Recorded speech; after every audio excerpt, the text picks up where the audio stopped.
வானக மக்களே, இன்னைக்கு நம்ம எங்க இருக்கோம்னு பாத்தீங்கன்னா கோயம்புத்தூர் கருமத்தம்பட்டி தாண்டி சோமனூருக்கு பக்கத்துல வாழை தோட்டத்து ஐயன் கோவில் அப்படிங்கிற ஒரு கோயிலுக்கு தாங்க வந்திருக்கோம். இந்த கோயில் ரொம்ப ஸ்பெஷலான ஒரு கோயிலுங்க.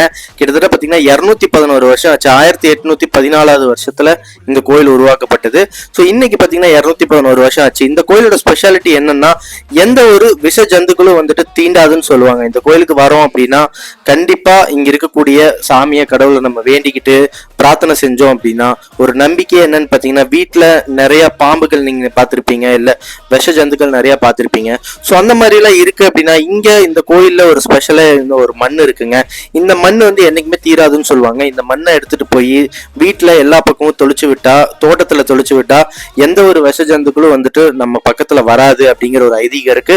ஸோ ரொம்ப ரொம்ப இது ஸ்ட்ராங்கா நம்புறாங்க. பிளஸ் இது உண்மையாலுமே நடக்குதுங்க. நீங்க கோயம்புத்தூர்ல எங்காவது கோயில் போகணும்னா கண்டிப்பா இங்க வந்து பாருங்க. ரொம்ப ஸ்பெஷலா இருக்குங்க. நன்றி. நம்ம சேனலை மறக்காம சப்ஸ்கிரைப் பண்ணுங்க.